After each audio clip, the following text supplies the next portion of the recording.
classic aviation flies me to the man-made stars of Cesar's tapas bar. Maraschino moon holds down the bottom of the martini glass full of murky blue booze, lemon juice, maraschino liqueur, and gin. I adore it for its drama as much as for its reputation of being a Depression-era drink. A Depression-era that started at 7 and lasted a lifetime or two of murky depths with bloody moons holding down the bottom, dragging down the bottom of the family tree. The last few drops trickled down my throat and the moon burst forth its tart, sweet juice.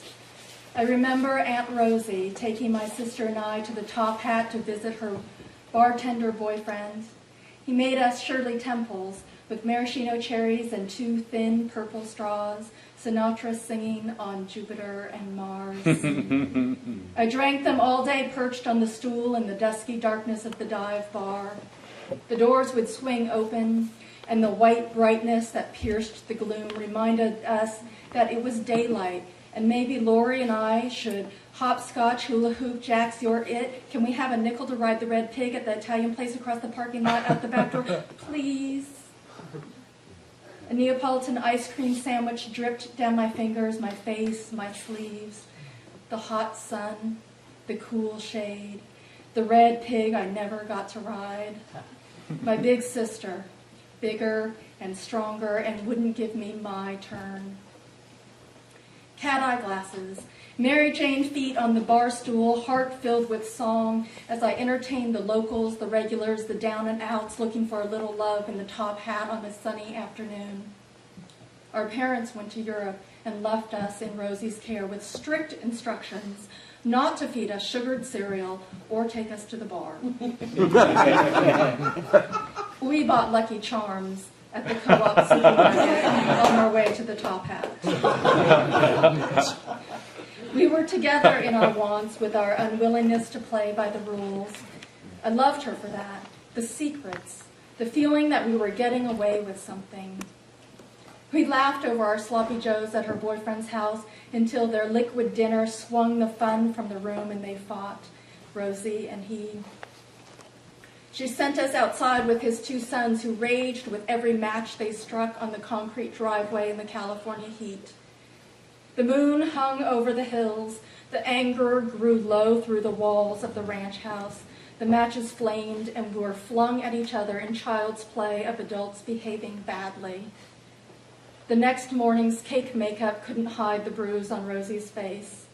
I wanted her to hold my hand, baby, kiss me. In other words, I wanted her to do for me what she couldn't do for herself. In other words, please be true.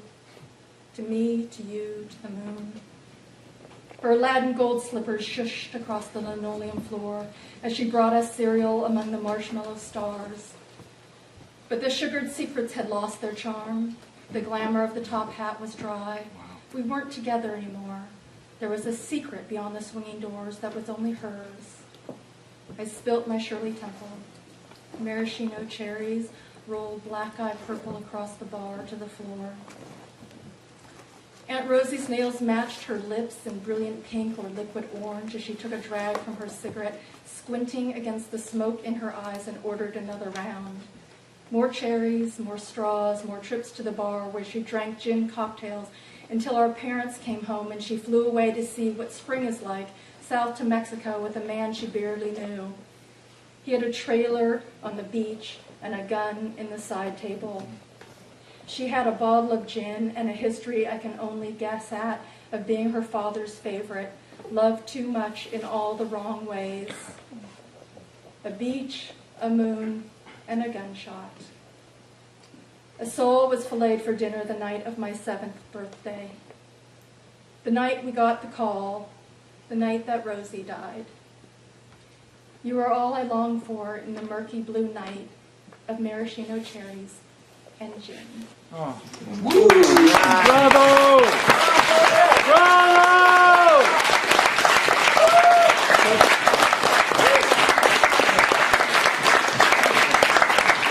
Tilt the mic. There you go. There you go. Thank you. So good. Brody job. Bed bugs were biting on the Dingle Peninsula when stardust years were detonated on the shore, and we toasted with yet another style of juniper berries. We were wandering hobos, he and I, entangled on railroad crossings of revolutionary forces. We held each other sideways as we climbed the boogaloo to our room, overlooking the cement-blocked grand scheme of past popes and future pedophiles. Banshees dance out there in the dark.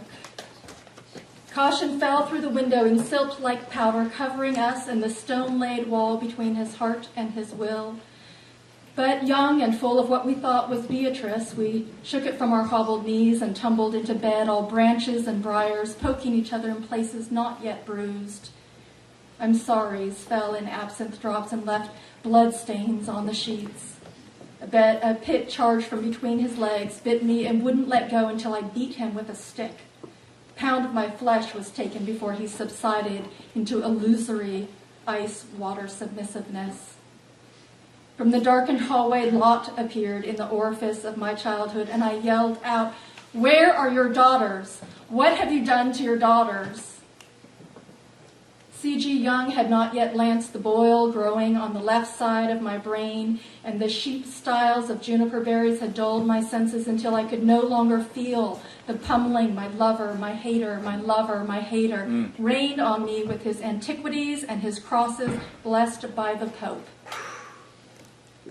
Then the banshees did what banshees do, and I fled Lot and the briar patch to dance with the banshees and W.B. Yeats on slab graves, broken over the bodies of century-dead, woad-painted warriors, and through rings of oak trees to the shores of Tir na Nog.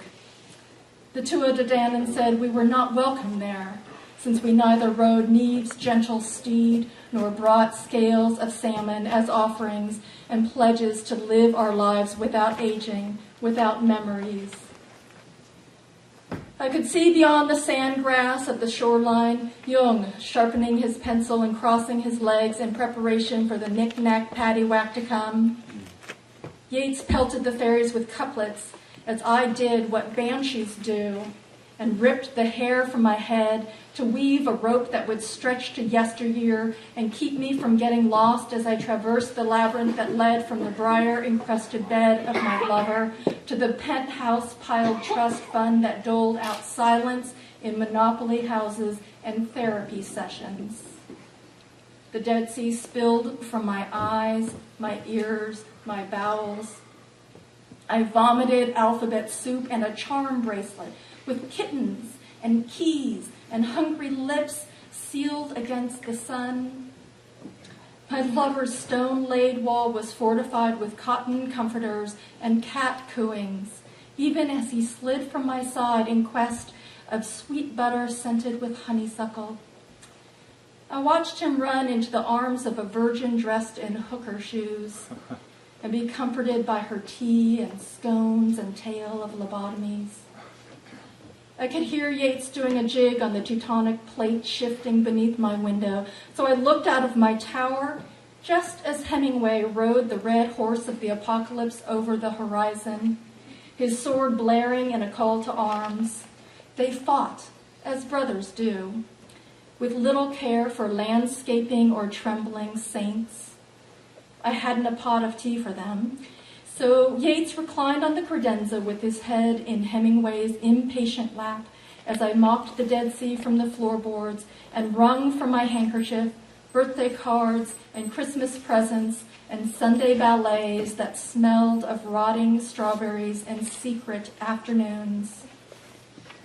Hemingway laughed and I told him, "Get out."